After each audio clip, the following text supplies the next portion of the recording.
at this moment in time when we're so focused on what we want to make and create and the habits we want to form, I just want to say, let's celebrate your soul's garden as it is. Okay, I'm in awe. Like, let's take a step back and be like, wow, what are the aspects of your soul's garden that it's easy to overlook, but that you're so proud of yourself for? What are the flowers of love you've planted for your friends or for your family or for yourself? That is such a wonderful thing. To experience love in any of its infinite manifestations is such a gift. Hello, sunshine, and welcome back to Paradigm Shift with Ayandastood, a place where we reframe what is and reimagine what could be. I hope you enjoyed today's episode. Let's paradigm shift together.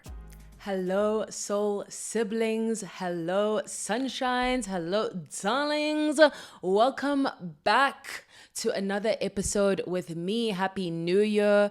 I am with you, whatever you are doing, whether you're folding your clothes, on a walk, not folding your clothes, on a walk, whether you're folding your clothes, punctuation, or on a walk, or cooking, or driving, drive safely, or just experiencing life. You know what I mean? I am so grateful to be experiencing it with you, okay? That my voice gets to exist in your ears, on your speakers, is truly one of my greatest honors in this lifetime. So I'm really just in awe of the people who I feel like are being called to listen and to stick with this journey. I feel so aligned. And in fact, it makes me afraid because I'm like, well, this is why I want to keep this in the community and I don't want to put a lot of effort into growing it, but that's really my fear. And it's really a scarcity mindset, as they say, where I'm fearful that if I promote this work more, it will attract the wrong people. And I'm like, the vibe is so juicy. I don't want to lose it. And so I think that's been something that's held me back from the word aggressively came to mind, promoting my podcast. However, I do feel called to do that just because in order for this to be sustainable, I wanted to find everyone it's meant for. And also I don't want to hold myself back. If this is really what I believe is important, wisdom and understanding and perspective, then why would I not want to share it with anyone who might want to hear it? You know what I mean? That's the vibe. That's the energy. One of my words for 2024 is audacity. Okay. It's this notion of boldness and of not holding myself energetically back from aligning myself to what I say I'm seeking. And so with that being said, however, but whereas I know that this time of year, we are so surrounded by a lot of messaging around, actually, before I go to that, shout out to South Africa.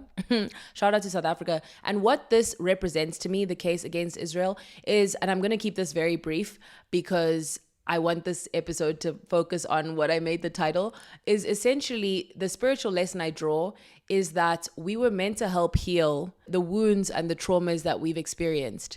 And so what a way to really embody that is that we have this collective history and wound of apartheid, and who better than us to show the world what courage looks like, okay? I'm really inspired by this, and I think it takes a level of integrity that I am proud that we are demonstrating in this way. Anyways, as I said, I'm keeping that very brief and I'm moving on. And essentially what I want to invite you into, because we love an invitation. In fact, I may change the name of this podcast to Invitations. It will all unfold as it's meant to. But for now, I changed the cover art to Your Invitation to Paradigm Shift. So maybe that's the medium. Maybe it's not either or. Maybe it's a weaving, which, by the way, I learned that the word tantra literally means to weave. Who knew that? Oh my word. So essentially, moving on or moving through or moving with, what I want to invite you into with this episode is, this is a time when you're really being told, okay, let's focus on goals, achievement, what we want to do, what we want to create, what habits we want to get rid of or implement in our lives. And here we're going to come up with something a little bit different. You know what I mean? Something a little bit that goes against the consumerist or capitalist viewpoints, that goes against the societal conditioning that we've been given. And what I want to invite you into is, how many more times is she going to say invite? Sometimes I'm like, why do I assume people are disagreeing with me? Like, do I need to heal that within myself? It's like even as I listen to myself speak, I'm like, oh, I'm editing myself as I speak, and it's like, is that necessary? Is that necessary? I haven't fully decided yet. So what I want to offer you is the notion, the metaphor, the analogy that your soul is a garden, okay? Your being, whatever word resonates with you, soul, spirit, heart, consciousness, okay? Your soul, that eternal, like deep part of your being that can't quite be defined, that goes beyond language's ability to express and define. It's something that is almost like between the spaces of words versus in the word itself. You know what I mean? As in, I think you felt, if you felt what I meant, then it proves the case. Okay, anyways. So your soul can be thought of as this really magnificent garden. And instead of defining your soul by the seeds you have not yet planted, or the pests or parasites that you have identified that are draining you of energy or draining you of life force or adding toxicity into your life, instead of defining your garden by either of those things, like what isn't or what you wish wouldn't be, why not take a moment in time and space time to really sit with, acknowledge, and celebrate the garden of your soul just as it is?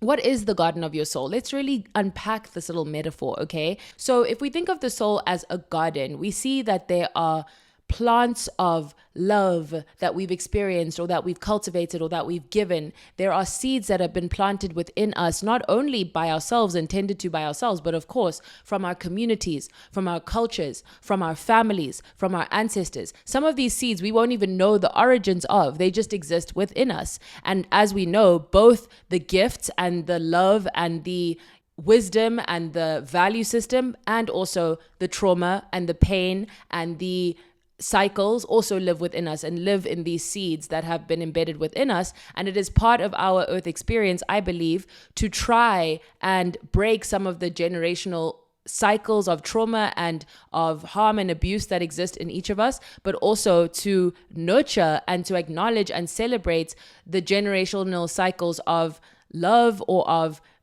community or togetherness or anything that we've taken from people in our lives, and also to form completely new approaches to family. And this is the idea from queer theory and queer community of chosen family. And so we're planting seeds, receiving seeds, and creating seeds, but also we are cultivating things within our lives and tending to them. Now, what happens in the garden of our soul is that we tend to take for granted, especially those things that have always been there.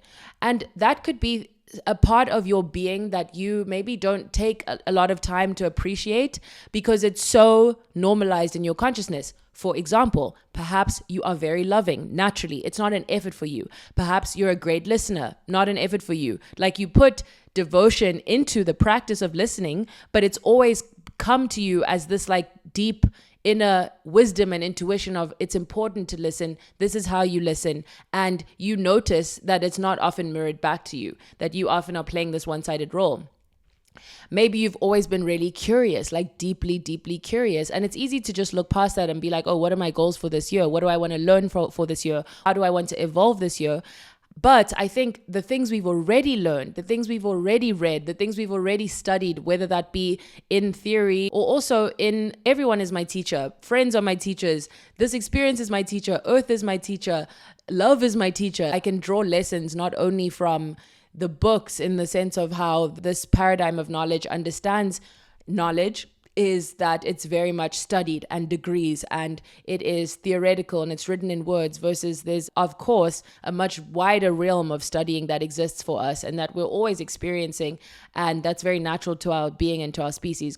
And so creating the space to acknowledge that there are already all these leaves of lessons and wisdom and understanding that you've already reached. And if you're listening to this, I would bet you're a seeker. Like you are always seeking. You're seeking more wisdom. You're seeking more insight. You're seeking more understanding. You're seeking more analysis. Like you want to know. You want to know and you want to understand and you want to draw connections and you live for the aha moment and you live for the paradigm shift, but you also live to not just receive information, but to cultivate the kind of consciousness that can help bring a different kind of world into being, more love into being, more healing into being, more wisdom into being, more friendship into being, more community into being, and then also removing all the toxicity, all the harm, all the violence in our world. That's something you're also probably deeply curious about, how that can actually happen in our lifetimes or life cycles. And I think that's incredible to be a seeker. I'm a seeker. And I also think as seekers, we need to understand we've also sought.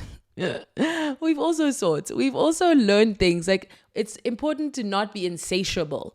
I think it's a beautiful trait in one way to be like, whoa, I'm always seeking more and more. But also, I think in this time we can feel this, right? Like, I read 100 books this year. I read 90 books this year.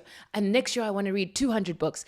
And with that is kind of a lack of appreciation for things like reflection, revision, reading the same book again, or having the same thought again, but from a different angle, or also embodied knowledge and understanding how to connect with our bodies as such deeply intelligent beings, whatever you want to say. And so with that, I think even as we seek more seeds of knowledge and to grow the knowledge within us even further, it's also important to know that we already have learned so much. We're already so wise, especially if this is stopping you from starting a project or from starting something where you're like, oh, if I only just researched one more thing, if I only just read one more thing. I've been there. In fact, I'm there almost every other week. But I just want to remind you, if you really look at the garden of your soul, you'll see there are lessons from across the garden that you can draw from, because your whole life has prepared you for this moment. So acknowledging all the incredible and diverse and interesting and fascinating and curious and absurd lessons that already live in your current being, as well as all the love that permeates your garden. And I think when I say your garden, of course, we are interconnected, and therefore the gardens of our souls are interconnected. So I'd also invite you to ask, what role do you play in other people's soul gardens? Are you a pollinator? Are you a sun being who offers a lot of life force and energy such that other people can grow and feel nurtured? Are you water, offering the sense of calming and also nourishment and also opportunity for growth? Are you a puppy that brings a lot of playfulness and fun and has a lot of energy and is always making jokes and entertaining people? Are you the soil, able to go to the deep nature of things? You don't shy away from the truth of things.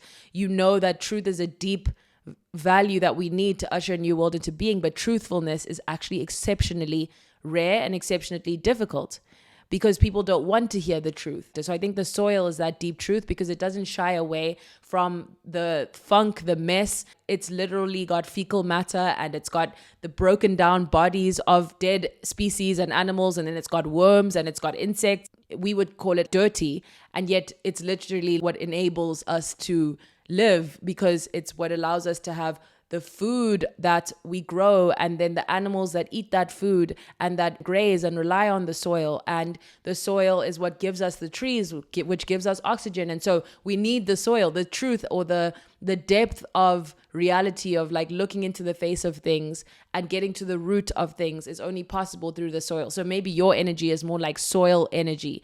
And even though in our level of consciousness, we see that as bad, we associate that with negative things, especially in the Western philosophical mind, there is a lot of attribution with light as good and darkness as bad. Enlightenment, glowing, illuminating, bright, sunny, light.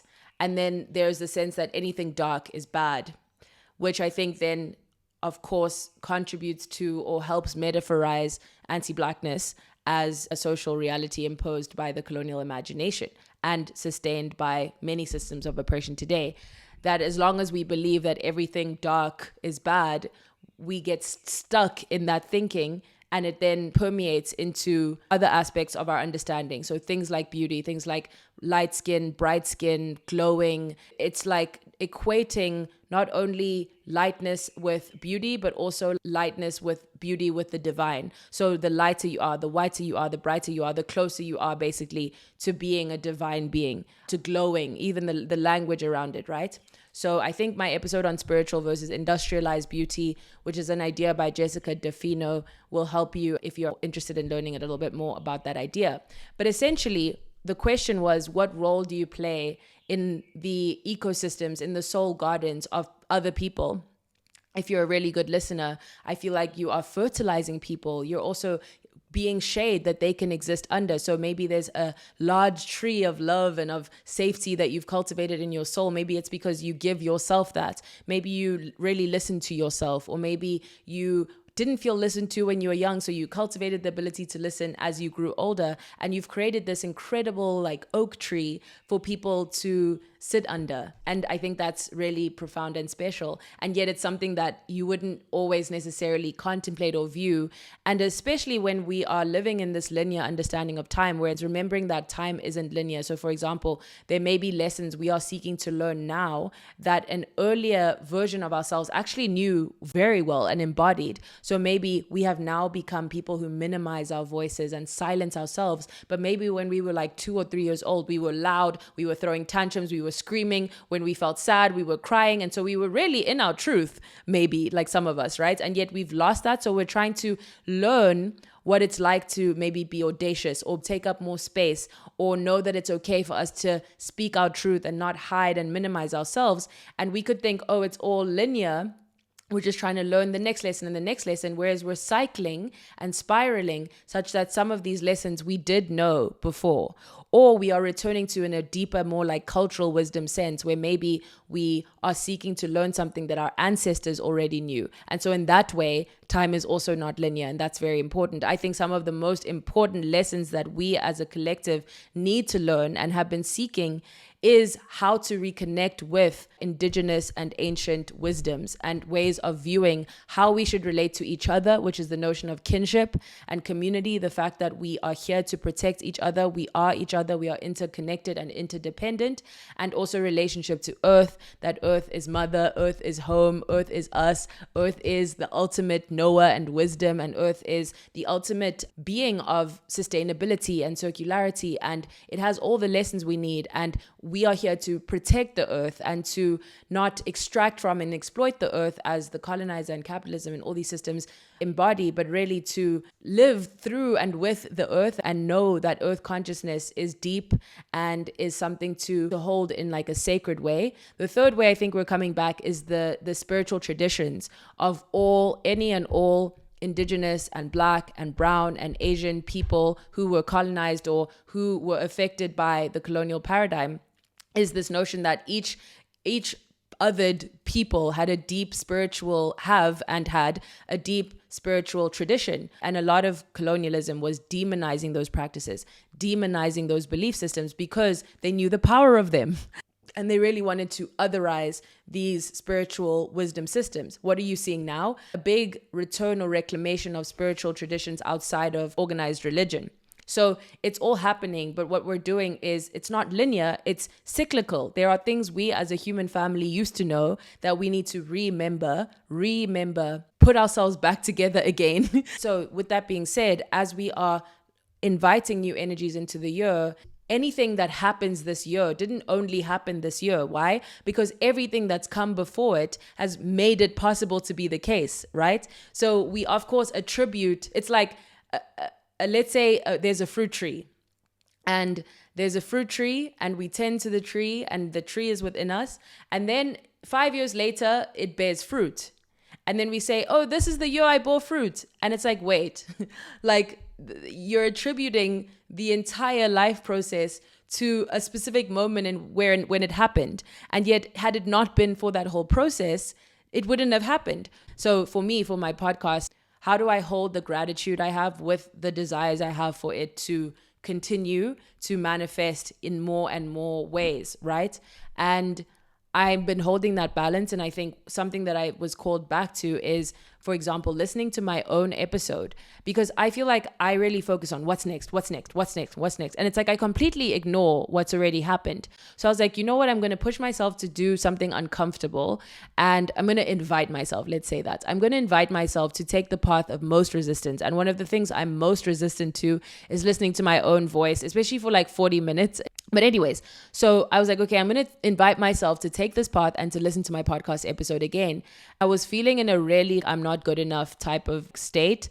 And I just was struggling, honestly, with this episode.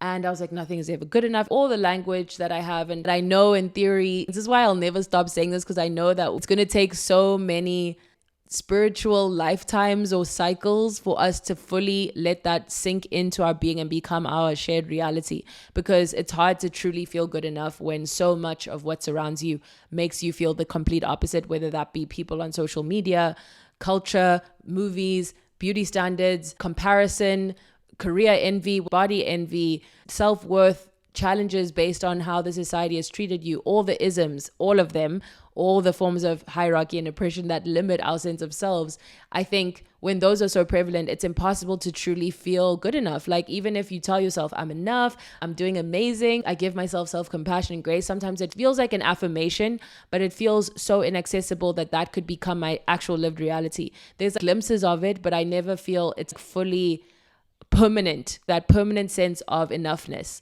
And I seek that, but I wonder if it's just another spiral where you never arrive. It just, I mean, hopefully, I hope some of you arrive. But I feel that as a result of that wound within me, similar to what I was saying about South Africa, I am meant to help heal that wound because I understand it so deeply. Like, I'm meant to speak into that wound. I'm meant to take that experience and speak to it, tend to it. It's like this part of my soul's garden that's always prevalent, and it may be a weed that I don't want there, but I'm actually going to be like, you know what? I can then use the medicine that I have received from this weed and like help tend to that weed in other people. I don't even know if I want to call it a weed. I'm not a gardener, so I'm just hoping that all of these analogies and metaphors make sense. In fact, they do. But let's say there's a plant within me that I'm like, oh, I'm not crazy about this plant. I wish it wasn't there. But what I've gained from it being there is the wisdom of knowing it's there. And so therefore the wisdom to speak to that place in others.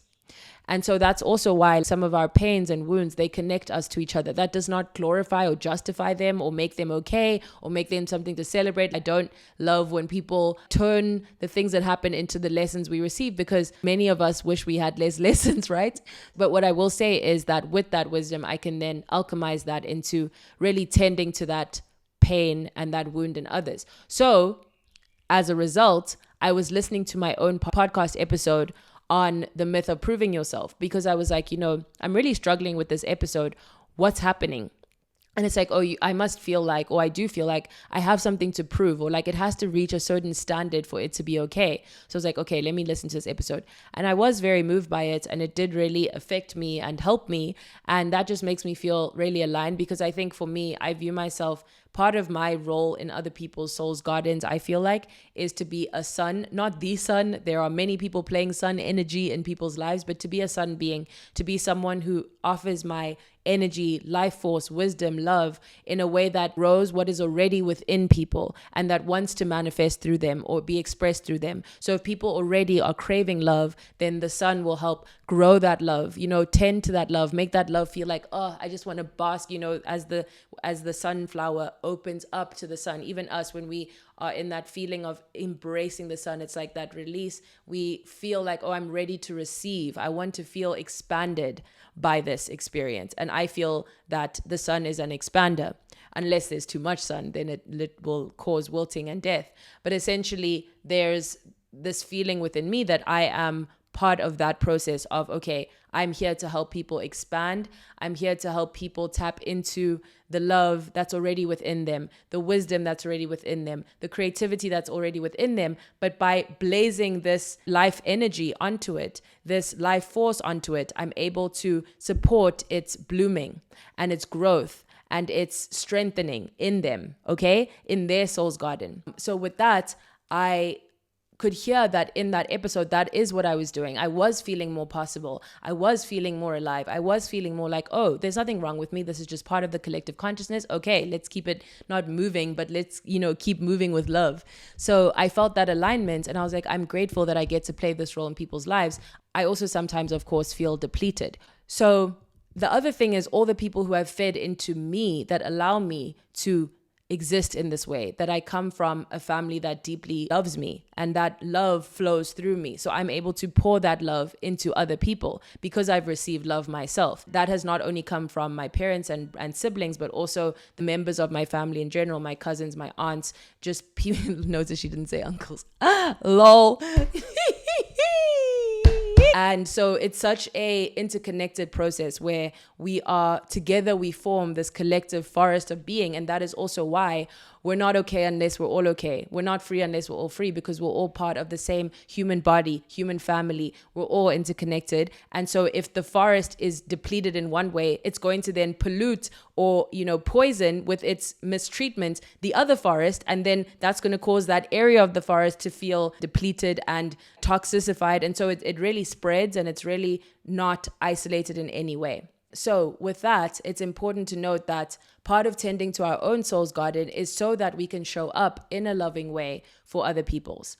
And at this moment in time when we're so focused on what we want to make and create and the habits we want to form, I just want to say, let's celebrate your soul's garden as it is. Okay, I'm in awe. Like, let's take a step back and be like, wow, look at the wisdom that exists within me. You know, look at the advice I've given people. Look at the questions I've asked people. Look at the ways that I've listened to myself or to others. And you turn this into your own version of that. What are the aspects of your soul's garden that it's easy to overlook, but that you're so proud of yourself for? What have you allowed yourself to become that you were always told you couldn't be? That's something to so celebrate, because that's this idea of from the concrete who knew a flower could grow, like this idea of something being able to grow and have life even in conditions that weren't set up for it to thrive.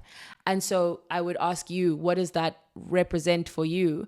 And just what are the aspects of your being that if you just view yourself from a different perspective, you are in love with and in awe of, and you're like, wow, I am really at peace in a certain way with this garden. What are the flowers of love you've planted for your friends or for your family or for yourself or for a certain hobby or practice that you love? That is such a wonderful thing. To experience love in any of its infinite manifestations is such a gift. What are the seeds you've planted in other people?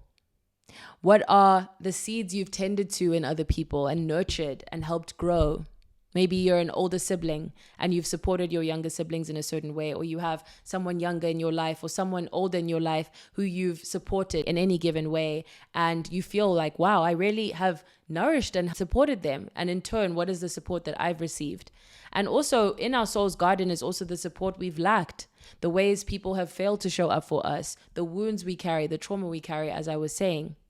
Also in our soul's garden is the decay that's happened, the wilting, the death that is part of nature, that is part of the experience of being alive, whether that be people in our lives that we grieve, or it could be friendships and relationships on a different scale that we've lost or that we've broken up with. The pain of that, the healing of that, that's also part of the soul's garden, is because that process of those things decaying, wilting, and or dying, the decomposition lives in us, broke down and affected the soil and the nutrients of the soil and the chemical composition of our soil and of our life force and of our energy, sometimes in ways that are very depleting, other times in ways that then later we were able to fortify and then nourish and then actually build a whole new type of ecosystem and soil within us. Because, for example, when we've experienced a love that we felt was below our standards,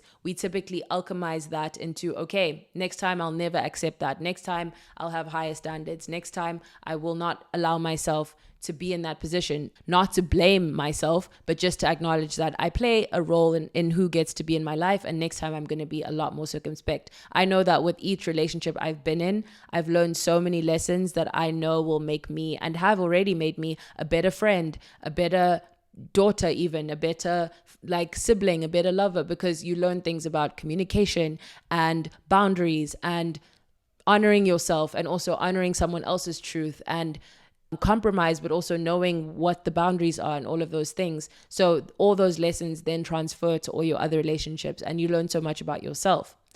What also comes to my mind is the notion of generosity. So the thing about a garden, the thing about nature is it's very generous.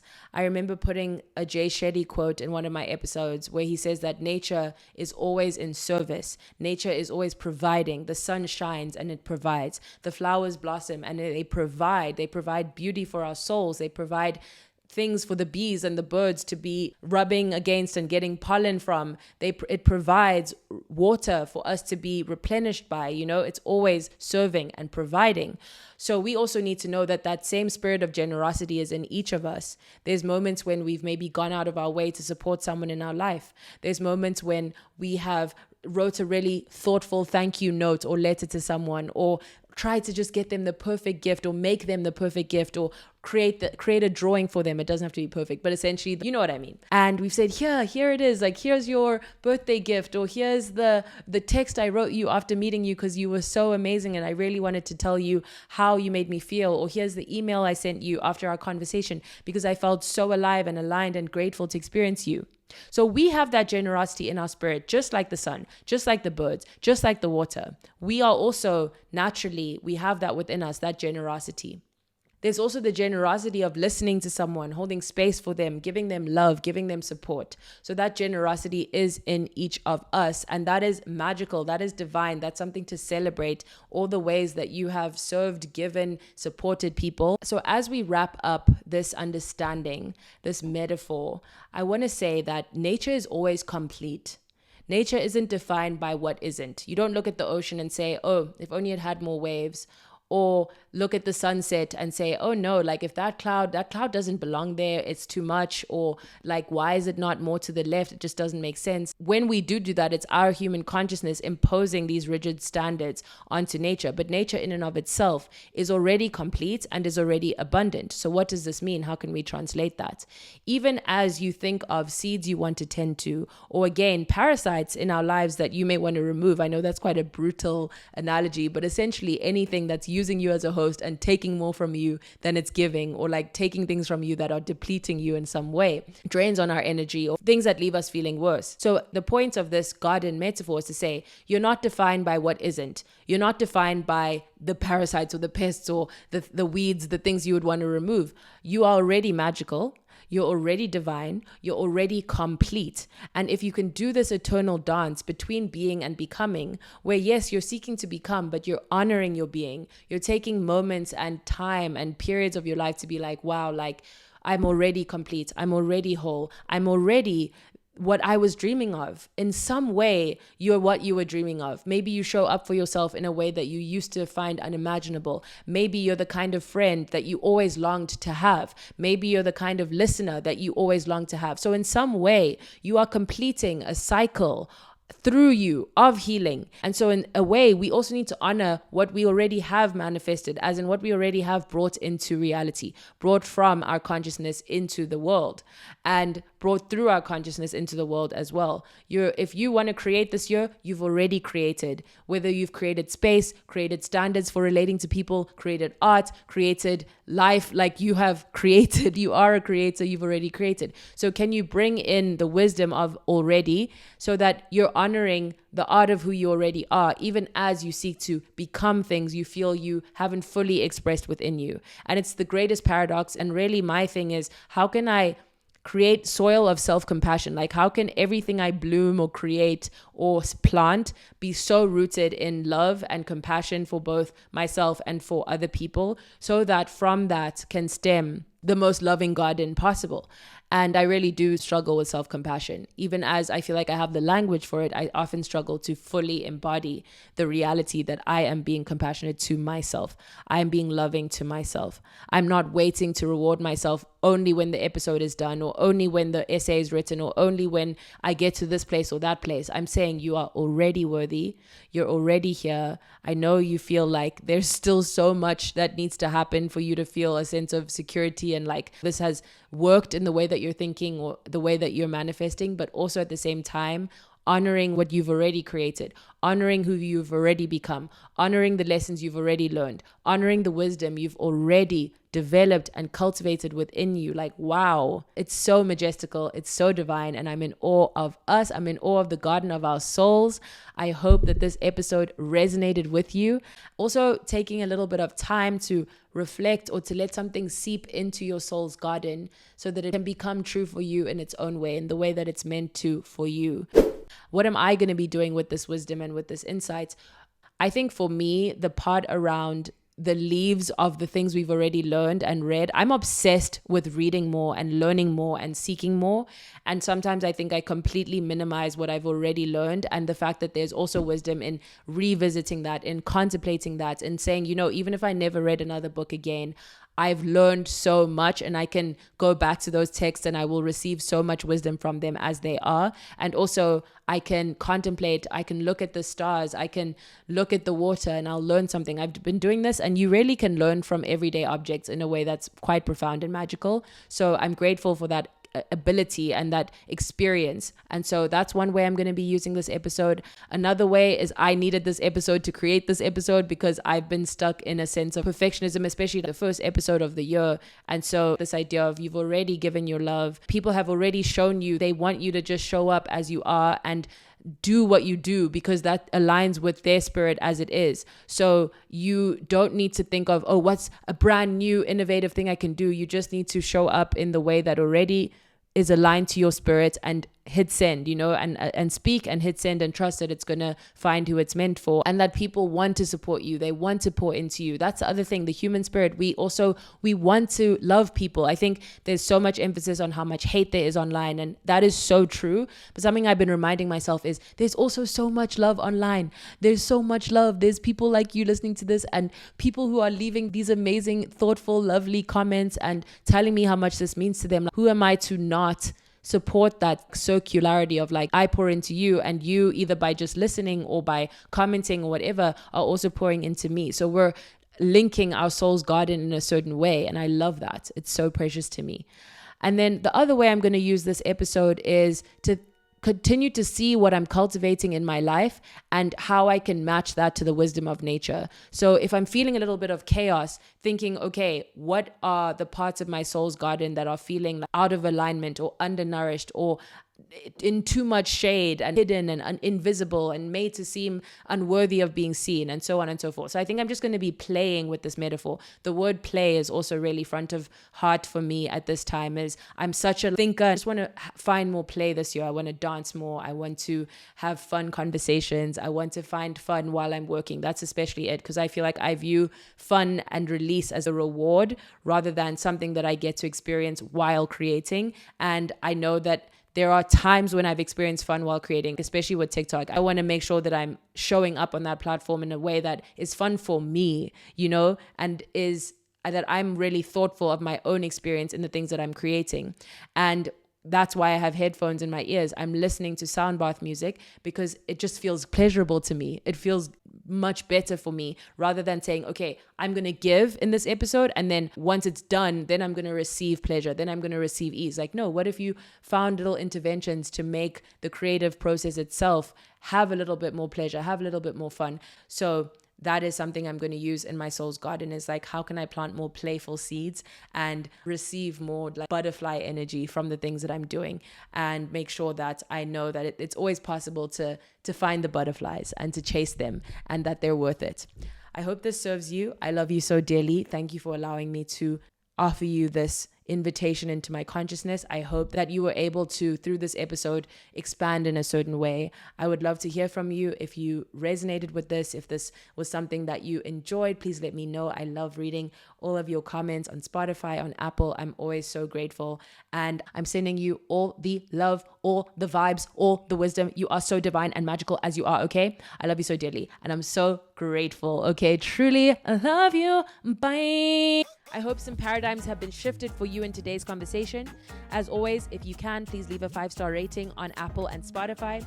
Like, comment, subscribe. I love you so, so much. Okay? I love you. Join me on my Substack. Links in the comment section. Go there. Okay? Love you so much. Love you. Bye.